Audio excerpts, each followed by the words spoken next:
You can never deepen your prayer life if you will not allow the Lord to teach you about night prayers. This is very important. May mga tao talagang ayaw gumising sa gabi para magdasal. In other words, my comfort and my convenience is at my utmost priority. Okay, I will ask you. Interaction tayo ha, be honest. Sino sa inyo nakaranas that in the middle of the night,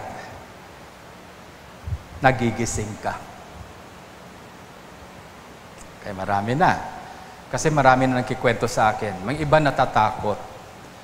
Okay lang sana kung one time. But succeeding na, everyday na. Nagigising ka ng 12 midnight, nagigising ka ng madaling araw. And sometimes, pinaglalaban talaga natin yung gusto nating matulog ulit. I talked to someone, nagpa-pray siya sa akin, sabi niya, Bishop, i-pray mo ako. Bakit? Sabi niya, inaatake ako ng insomnia. Sabi ko, bakit? Paano nangyayari? Sabi niya, nagigising kasi ako eh. Sabi ko, anong feeling mo pag nagigising ka? Gusto ko matulog ulit. Pero sabi niya, pumapasok sa isip ko si Lord, pumapasok ganito. Sinabihan daw niya si Lord na, Lord, bukas na tayo mag-usap. Patulugin mo ako. So sabi niya, insomnia yon. And I told this person, sabi ko, could it be possible you are not experiencing insomnia? Could it be possible that God is nudging you at those times? Because He wants to talk to you. Hindi pumasok sa isip niya. You look at the saints.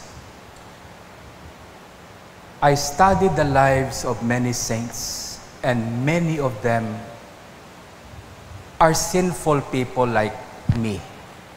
Pareho lang talaga. Sinful people. The only difference, itong mga saints na to, they have a very profound love for the Lord. Ang lalim talaga ng pag-ibig nila sa Diyos. And all of them nakita ko,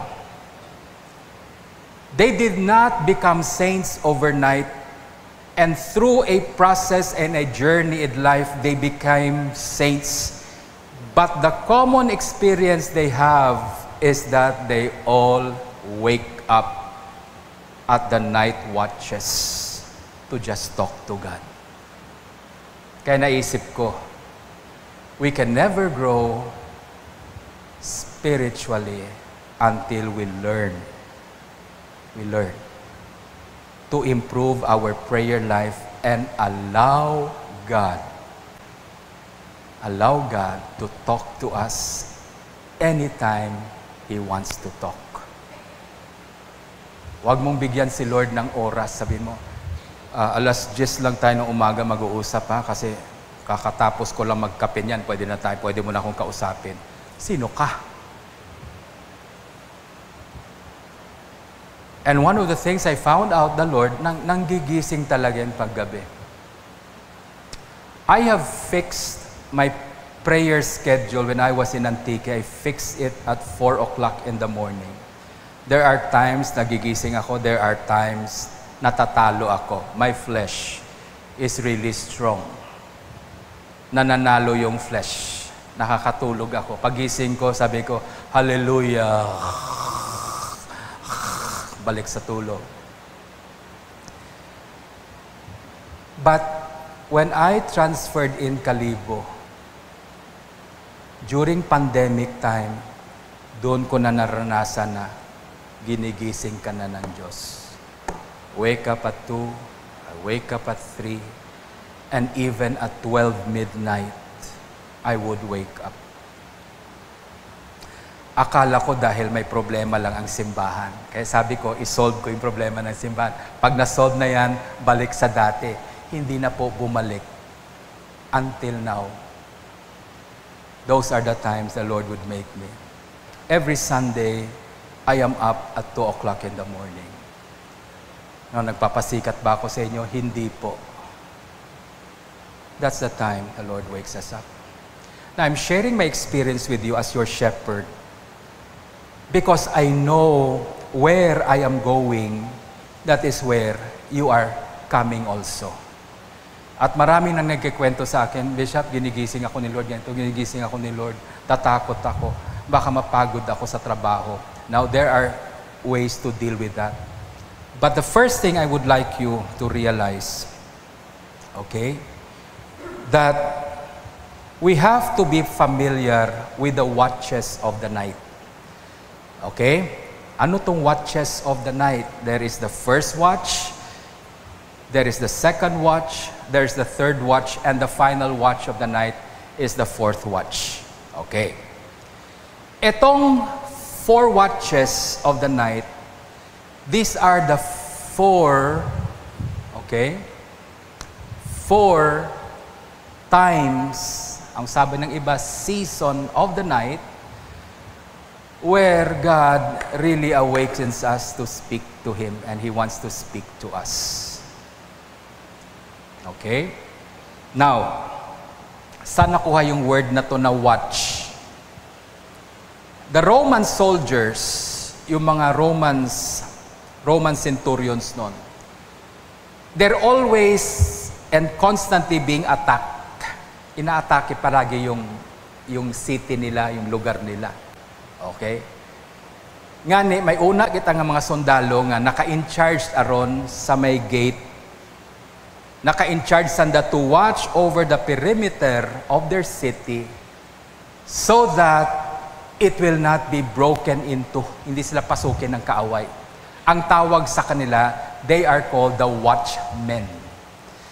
The first hour of duty at night is 6 o'clock at night. Yan ang unang palit ng mga sundalo. Magwagwardya sila. From 6 o'clock in the evening up to 9 o'clock, that is the first watch. Yung batch na yan, babantayan nila yung gate from 6 p.m. to 9 p.m. Pagdating ng 9 p.m., there is now the second batch that will come and take over. Magpapahinga na yung unang batch.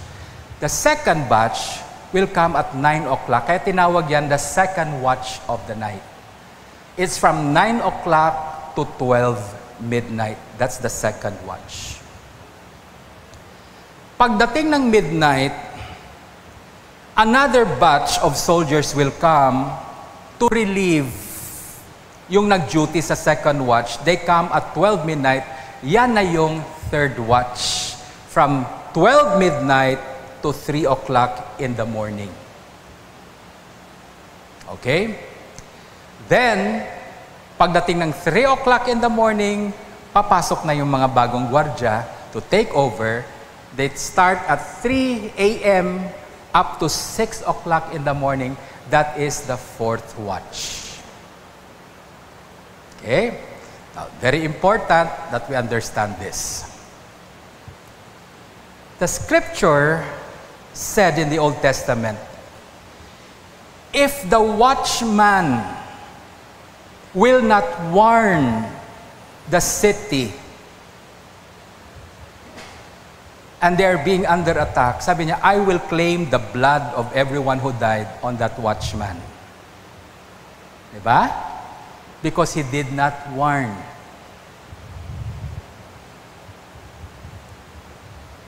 God is stationing Christians as watchmen for their families. Kaya mga tatay, nanay, stand on guard. The family is always under attack. Huwag talaga kayo mag-isip na yung demonyo walang plano sa pamilya nyo. Meron din. It is sometimes at the time that you feel the safest, that is the most vulnerable time the enemy will attack and strike your family. Amen? Kaya anong sabi ni Jesus? Anong sabi niya? Well, the first part, sabi ng mga disciples, teach us to pray. Diba? Sabi nila, Lord, turuan mo kami mag-pray. But when they started to mature, ang sabi ni Jesus sa kanila, watch and pray. You grow in your spiritual life, you have to learn to keep watch. Then you pray. Okay? First watch, second watch, third watch, the fourth watch. First watch, what can we say about the first watch? Yan yung early evening. Yan yung daily office of evening prayer. That's the first watch of the night. Kaya mayroong sabi, wala namang uma-attend ng evening prayer, Father. I-cancel na lang natin yung evening prayer. No. We have deacons who will come here to pray. Kahit walang mag-attend, magpe-pray sila. You know what? Because they are watchmen. They keep watch. Kaya may evening prayer talaga tayo. Kahit wala nang umattend, mag-evening prayer sila. Naalala niyo yung bagyo? Naalala niyo yung bagyo? Brown out, yung tubig hanggang dito. Gabi na. So sabi nila, walang evening prayer. Siguro bagyo, may sumipot na deacon dito. Si Deacon Jenny. Sa sobrang dilim, nagpa-communion siya. Hindi niya na makita. Meron pa pala isang tao na hindi pa nako-communion. Tinalakuran niya na. Sabi, Deacon, ako pa. May tao pala. You know, sa sobrang dilim. The first watch of the night is very important. Okay? In Mark chapter 2, ngayon lang tayo titingin sa Bible, verse 35 to 37. Mark chapter 2, verse 35 to 37. Write this down and review this at home. Sabi dito, therefore stay awake. Therefore stay awake, for you do not know when the master of the house will come. In the evening, that is the first watch. You do not know when the master will come. In the evening, yung evening na sinasabi na yan dito, yan ang first watch. In the evening or at midnight, that is the third watch. Okay? Nakita nyo sa Bible, they're talking about the watches of the night. How important it is. Stay awake. Lest the master comes and he finds you. Lest the master of the house will come in the evening, the first watch, or at midnight, the third watch, or when the rooster crows. Yan na yung fourth watch. The rooster crows. It's from 3 o'clock to 6 o'clock in the morning. He's referring to the fourth watch. Lest he comes suddenly and find you asleep. And what I say to you, I say to all, stay awake. Okay, ito na ha. Those watches of the night, the Lord will come. Amen? Amen? Amen. Especially yung midnight and yung 3 o'clock. Okay. Sino sa inyong nagigising sa umaga, very early, ginigising ni Lord, pumapasok kayo sa oras na yan? Okay. Maraming, the Bible has so much to say about that.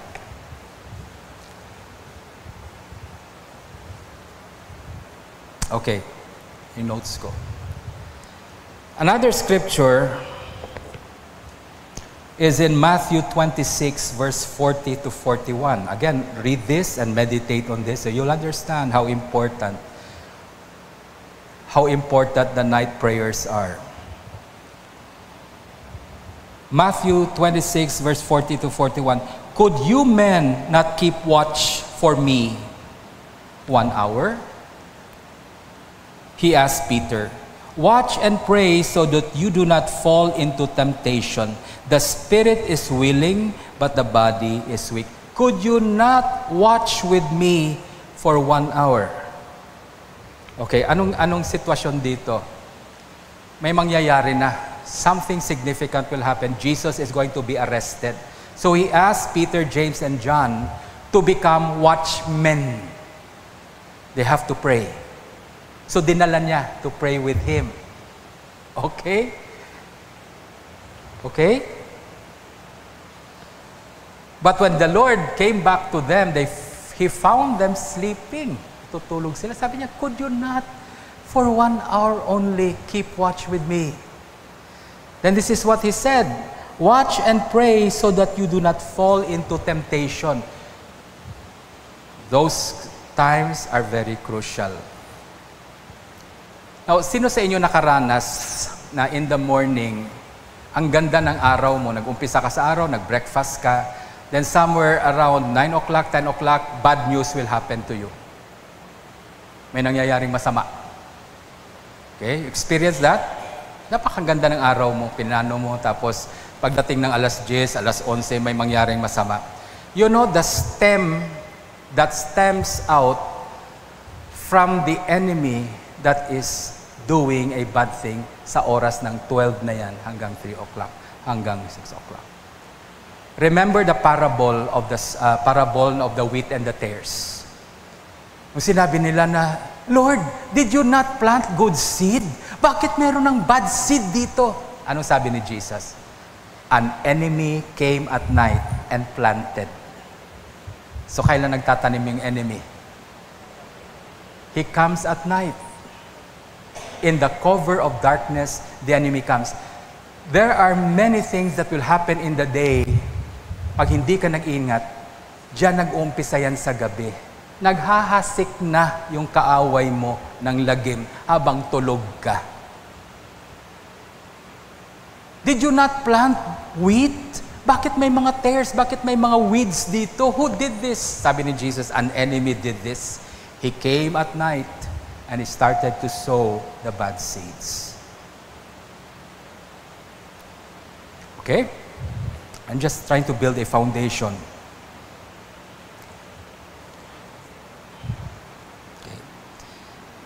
Christians around the world are waking up to the prayer rhythms of heaven.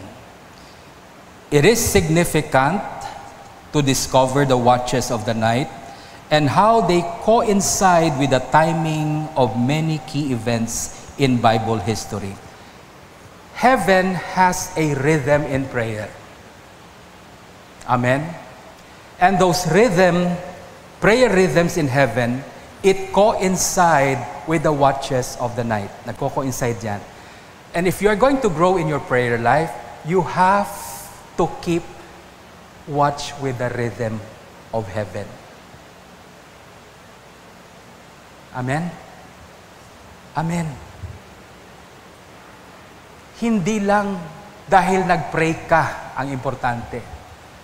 Nag-pray ka sa oras na gusto ng Diyos mag-pray ka. You know, I was invited to speak. In-invite ako ng isang church to speak. And I'm going to deliver a message. So nag-aral ako, nag-study ako, sinulat ko yung sasabihin ko. Then the night before na magdi-deliver ako, following day, doon ako mag-speech. Ready na ang speech ko. Prepared na ang speech ko. Then I slept early. I told my wife, sabi ko, okay, magpe-pray na ako at matulog ako. Huwag niyo akong istorbohin. Because gusto kong magising na talagang fresh ang mind ko kasi magsi-speech ako. Okay na. I slept early. Ready na yung notes ko. 1 o'clock in the morning, I woke up. Pagtingin ko sa relo, 1 o'clock, sabi ko, Lord, naku, may speech ako bukas. Patulogin mo muna ako. Then I slept. Then I woke up at 2 o'clock in the morning. Gumising na naman ako. Lord, 2:00 pa lang. Mind ko dapat fresh. Let me sleep. In short, tinulogan ko talaga. Nung nagising ako ng 7 o'clock in the morning, that's where I started to pray. Sayo kay Lord, oh, Hallelujah, Praise the Lord. 7 o'clock na, gising na ako eh. Then when I delivered my speech, when I was there, I knew in my heart that I delivered the wrong speech. I delivered the wrong speech. It did not have the anointing of God. Alam ko. Paano ko nalaman na wala yung anointing ni Lord? Kasi lahat pumalakpak sa akin. Bumilib sa akin. Ang galing-galing talaga ni Father John. Alam ko hindi si Lord yan. You know, if I deliver a message from the Lord, it will strike people and they will not like me. Pero yung speech na dineliver ko, ay wala. Hindi talaga kay Lord yun. From that time, I learned my lesson. It is more important to listen to God and pray than to deliver whatever sermon it is. Do you understand what I'm saying? Do you understand what I'm saying? Yung sarili mong gawa can make people clap their hands at you, but their lives will never change. But if you wake up at those times na ginigising ka ni Lord, because He would like to reveal Himself to you, the message will come at the time you pray. It will be deposited in your heart once you wake up and begin to pray. Now, you will not understand many of God's messages that He keeps in your heart.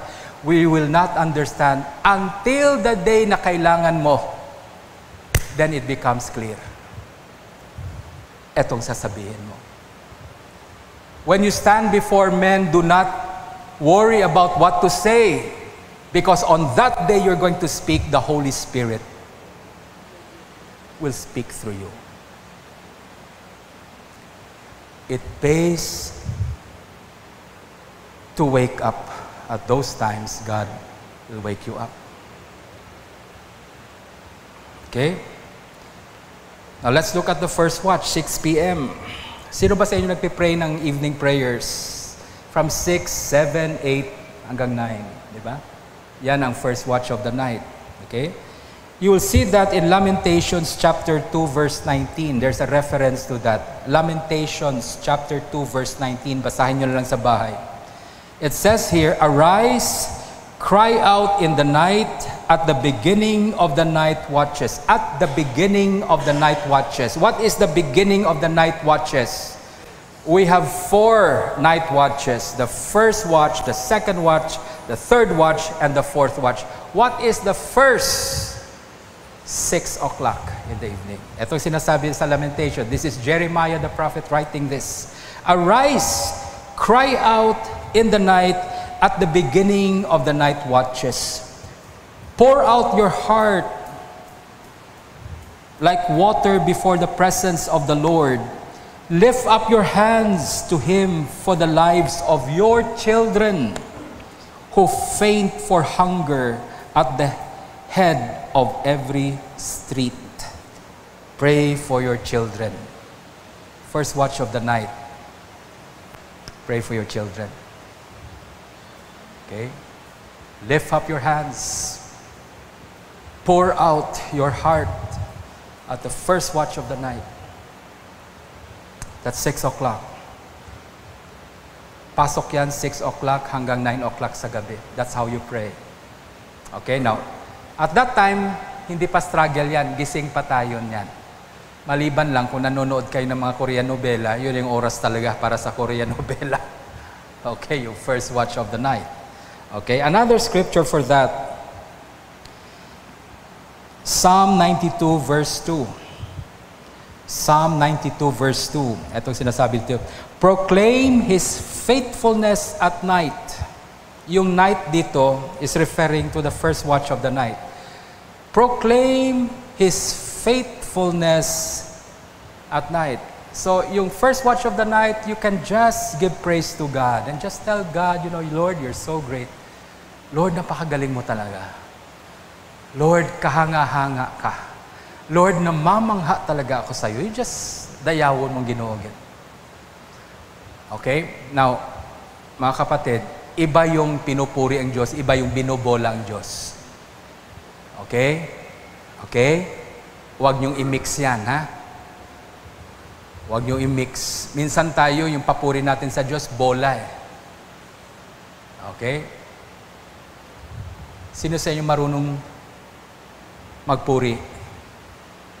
Wala. Sino sa inyo marunong mambola? Okay. Meron naman sa kamay. Huwag niyong bulahin ng Diyos, ha? Purihin niyo. Okay? Alam ng Diyos kung binobola niyo siya. Alam ng Diyos. Huwag niyo siyang pasahan ng bola, baka ibalik sa iyo yung bola na yan. Tumba ka. Just praise God. Just tell God, Lord, I'm so grateful for your greatness. I'm so grateful for your divine power that is at work in my life. I'm grateful to you. I praise you.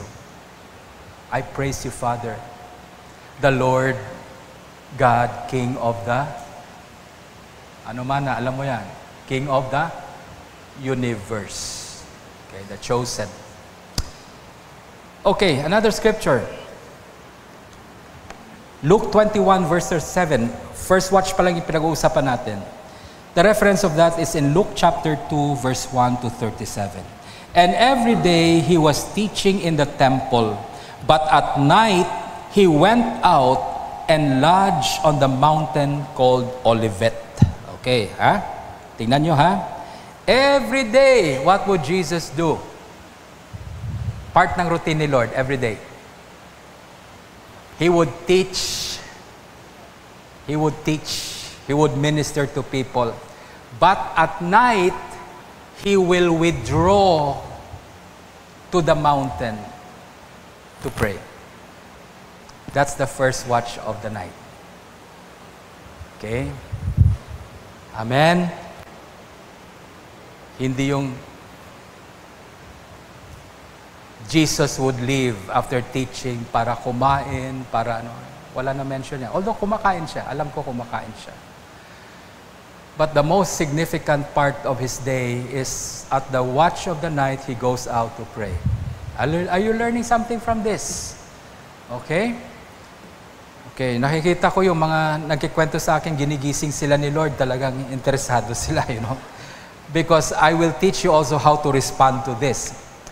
Great things are going to happen when you know how to respond sa pagigising ni Lord sa iyo.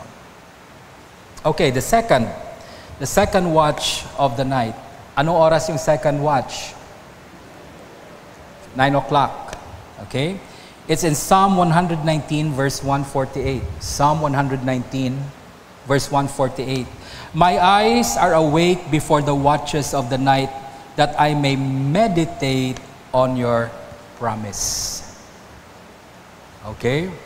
Second watch of the night is from 9 o'clock to 12. It's a time for meditation, looking at the scripture, studying, reading, meditating on the scriptures. Okay?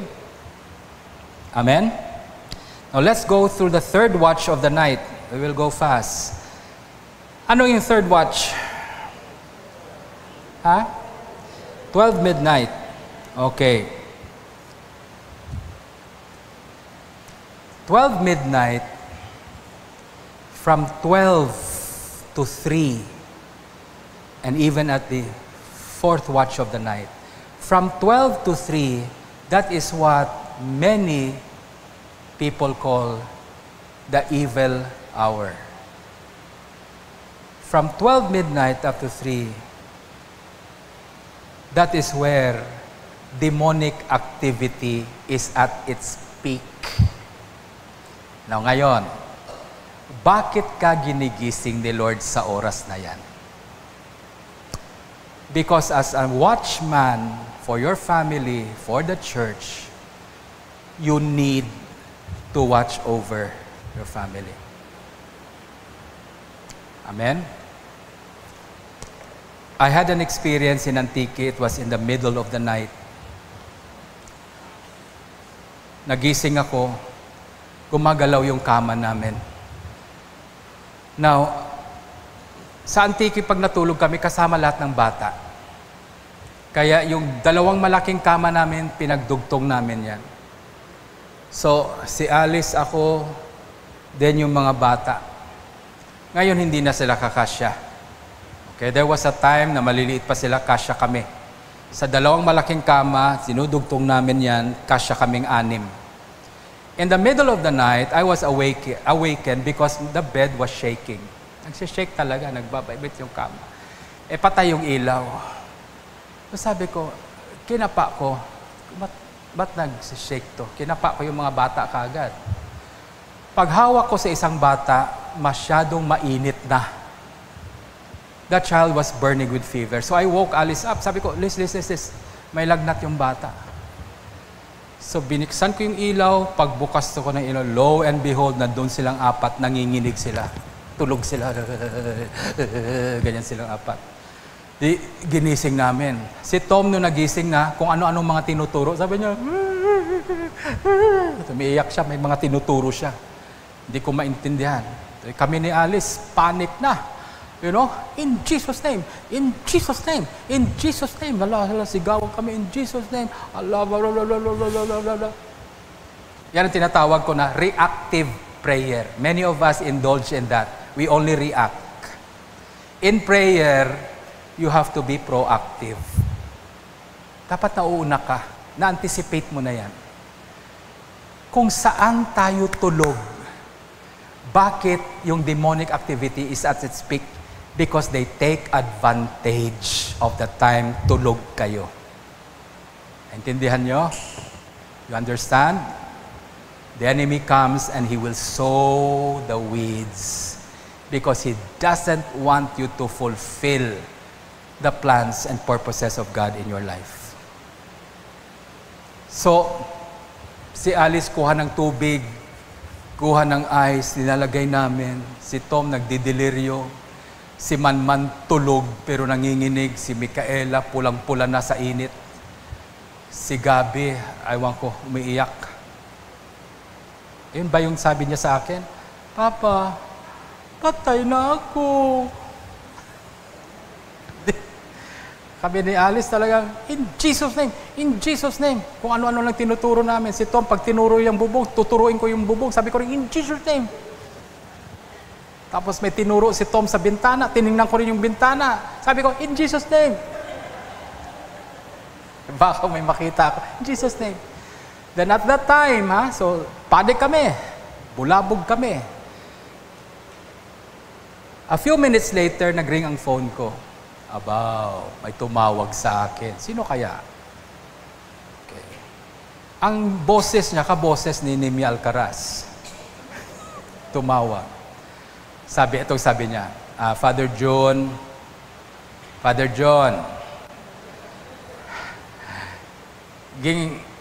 sugo ako ni Bishop mo, tawagan ka. Ako haman ng mem. Anong ba? Ay hambal ni Bishop ay under spiritual attack ka mo. Pangamuyo ina. Why mo kasayod kung nanong kakatabo. I go, okay. So I put down the phone. I told my wife, sabi ko, Liz, spiritual attack to. Kalma. So, sabi ko, tama na yan. Tama ng panic. We knelt down on our bedside. Inawakan ko si Alice and we started to pray for our children. Started to pray for them. Started to worship God. Pag nagpapanik ka, try to worship God because pag nagpapanik ka, you are more aware of the presence of the demonic. But when you worship God, you become aware of the presence of God. At that moment inaatake ka, mas malakas ang presensya ng Diyos. Yun lang, hindi mo na nararamdaman dahil sa takot. So when we started to worship God, I started to praise God, how good you are, started to pray. Then we started binding the powers of the enemy. Then later on, tinignan namin yung mga bata, tulog sila. Sabi ko kay Alice, tulog na tayo. The following day, when we woke up, the children has no memory kung anong nangyari sa kanila. Hindi nila alam. Tinignan namin yung temperature nila, okay na sila. So it was a spiritual talk. 12 midnight. Okay? Acts 16:25 to 26. This will be our last scripture. Acts chapter 16, verse 25 through 26. About midnight, Paul and Silas were praying and singing hymns to God, and the prisoners were listening to them, and suddenly there was a great earthquake, so that the foundation of the prison was shaken. And immediately all the doors were open, and everyone's bonds were unfastened. At 12 midnight, that is the third watch of the night, Paul and Silas, nakakulong sila eh. Nakaposas sila. They were chained. And there are many prisoners with them. Nakaposas din. Now, pagod na sila sa kabubugbog. They could have slept. Pwede naman silang matulog na lang kasi nabugbog na sila eh. But Paul and Silas, at midnight, they started to pray. And they started to sing their praises to God. 12 midnight. That's the third watch of the night. The third watch of the night is basically the evil hour, ang tawag dyan. Yan yung oras na yung mga nagpa-practice ng witchcraft, dyan sila nagdadasal din sa demonyo to get power. They will release their curses. Alala ko yung kinikwento ni Bishop yan. Kaya yung oras na yan talagang heightened yung demonic attacks dyan at demonic activities. Amen? Amen. Kaya maraming Kristiyano all over the world, nagpipray sila pag midnight. Okay? One of the groups I know nagpipray ng midnight are the Pink Sisters. 24 hours yan sila nagpipray. Kaya at least makakatulog din tayo kung pagod tayo kasi meron din, may nagpipray para sa atin. Kaya pag ginising ka ng alas 12 ng gabi, huwag na makipagtalo sa Diyos na, may insomnia ako in Jesus' name. Jesus, heal me from my insomnia. I want to sleep. Lord, in Jesus' name, I'm healed of insomnia. I will now sleep in the Lord. Di ka makakatulog. Because somewhere, one family is being attacked. Alam mo bakit tumawag si Sister Nimya? Si Bishop was in prayer at that time. Aywan ko, bakit ginising siya ni Lord. It could be para sa akin. Kaya nakuha niya kaagad. And he told his wife, ginising niya yung asawa niya, sabi niya, pakitawag. Tawagan mo nga sila. Tumawag siya. So how crucial it is. Pag ginising ka ng alas 12, please, it could be your family that is under attack. It could be a family of someone you know. It could even be a family that you do not know. But at that moment, alam mo, sa kadami-daming tao, ikaw ang ginising ng Diyos. Amen? And the reason why He wakes you up, because He wants to use you in that area. Amen? Watchman ka. What a privilege it is for that particular time nagigisingin ka ng Diyos. Okay? Now, that was the third watch. Now we go to the fourth watch. Ano yung fourth watch of the night? Ha? Ito na yung 3 o'clock in the morning. Ayan, ito. The fourth watch is what I would like us to focus in. Kasi dito marami talagang Kristiyano ginigising ni Lord dito. Okay? The fourth watch, you can find in Exodus chapter 14, verse 24-25. Yan ang biblical reference niya. Exodus chapter 14, verse 24-25. It says here, and in the morning watch, the fourth watch is also referred to as the morning watch. Malapit na aaraw. So 3 o'clock in the morning, yun ang umpisa ng fourth watch. In the morning watch, the Lord, in the pillar of fire and of cloud, looked down on the Egyptian forces and threw the Egyptian forces into panic, clogging their chariot wheels so that they drove heavily. And the Egyptians said, "Let us flee from before Israel, for the Lord fights for them against the Egyptians." Alam nyo anong oras? Di ba? When the Israelites were crossing, the sea opened up. Bumukas yung dagat, di ba? So the Israelites started to walk on dry ground. Tumawid sila. At the fourth watch of the night, this is what happens. Yung dagat, bumalik na. And it destroyed Israel's enemy. The fourth watch of the night is very vital to us because that is the time that God may be giving you a breakthrough in your life. Alas tres.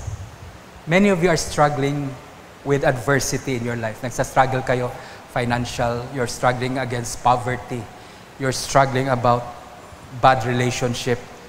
The 3 o'clock, the fourth watch, is a time that God gives you a breakthrough. Amen? Kaya pag ginising ka ng Diyos alas 3 ng umaga, huwag mong sabihin kay Lord na, "Lord, please let me sleep. You will give your servant sleep in Jesus' name." Huwag ganyan. Third watch of the night, the fourth watch of the night, can be the breakthrough you're praying for. Amen? You wake up and you start your prayers. Another scripture, Mark chapter 1 verse 35. Mark 1 chapter 1 verse 35. It says this, "And rising very early in the morning, while it was still dark, he departed and went out to a desolate place, and there he prayed." Sino to? Jesus. While very early in the morning, yung word na yan, very early in the morning, that is the fourth watch. So at 3 o'clock, Jesus went out away from his disciples and he went to a desolate place to pray. 3 o'clock is also a time that God would like to reveal Himself to you. Nagpapakilala ang Diyos sa'yo. Amen? The fourth watch of the night is the time that your spiritual life is at its peak. Yan din yung oras na yung mind mo nakapagpahinga na. That is also the peak of spiritual activity for a person. Bakit antayin ni Lord yung alas 3 ng umaga? Kasi buong araw, masyadong marami kang iniisip. Hindi mo naririnig ang Diyos. 3 o'clock is the time that your mind, your heart is sensitive to God. That's why Jesus had to go to a desolate place, walang distraction. Why? Because He's going now to listen to His Father. Yang oras na yan is very important. And why? Because that is the time that God will now reveal Himself to you. Hindi yan yung binasa ko sa libro ng iba, kwenento kasi sa akin si Lord ganyan. Si Lord mismong lalapit sa'yo at magpapakilala sa'yo. Amen? Ito na yung oras na meron kang maririnig na mga instructions from the Lord. This is the time that you will have scriptures quickened to your mind. May maalala kang scriptures. This is now God trying to reveal Himself to you. Amen? Are you learning something from this? Another scripture, Matthew 14, verse 25. "And in the fourth watch of the night, He came to them walking on the sea." Matthew 14, verse 25. "And in the fourth watch of the night, He came to them walking on the sea." Are you familiar with this scripture? Ano to? Ito yung time na inutusan ni Jesus yung mga disciples to cross to the other side of the lake. At midnight, they started to cross. But while they were in the middle of the lake, there was a storm that came. Binagyo talaga sila. Hinampas sila ng alon. Hinampas sila ng hangin. inantay ni Lord yung fourth watch. Hindi sila tinulungan muna, hinayaan sila ng Diyos. But at the fourth watch of the night, this is what Jesus did. Jesus started to walk on the water and He went to meet His disciples. First time nila nakilala na si Jesus pwedeng maglakad sa tubig. Amen? There are many things you haven't seen yet what God can do to your life. Marami pang bagay hindi mo pa nakikita. Hindi mo pa na-experience na pwedeng gawin ng Diyos sa buhay mo. If you will learn to wake up at this particular time, this was the time the apostles, they saw the Lord. Jesus came to meet with them at the fourth watch of the night. Great revelations happen at this time. Amen? Revelation of who your God is. Remember, the goal of prayer is not just to get what you want from God. The real goal of prayer is to know God Himself. Makikilala mo ang Diyos. That's why we have to learn how to timing. Hindi lang importante sa Diyos yung pinagdadasal mo, importante yung timing. He makes all things beautiful in its time. There is a perfect time to pray. When the Lord wakes you up at those times, that is the most perfect time to pray. You better wake up. Amen? I'm not saying perfect na kayo dyan. I still struggle with my flesh sometimes. Finally, John 20 verse 1. Now on the first day of the week, Mary Magdalene came to the tomb early, while it was still dark, and saw the stone had been taken away from the tomb. What hour is that? Mary Magdalene went to the tomb. It was the fourth watch of the night. That's from 3 o'clock, between 3 o'clock and 6 o'clock. Yun ang oras pumunta si Mary Magdalene sa tomb ni Jesus. And guess what she saw?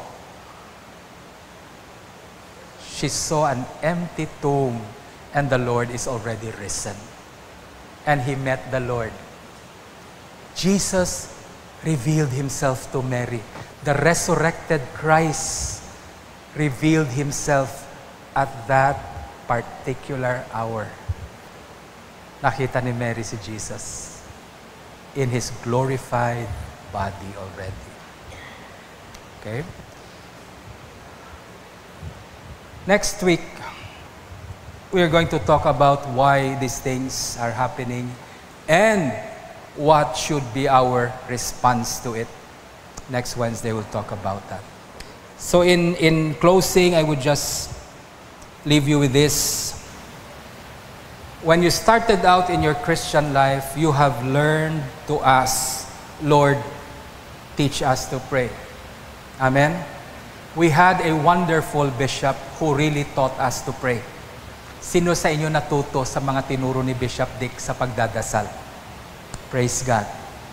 Ang galing talaga ng bishop natin. Tinuruan tayo magdasal because that is the cry of our hearts, teach us to pray. But now, 42 years, 42nd anniversary, that is not the cry of our hearts anymore, teach us to pray. This is what we should say. Lord, teach us to watch and pray. Amen? Amen ba tayo dyan? Watch and pray na. Tama na yung pa-pray lang kung anong oras gusto mo. Now, learn to wait on God and ask God, wake me up when you want to talk to me. Amen? Gisingin mo ako, Lord. I will be there. I will be present to listen to you. Did you learn something this evening?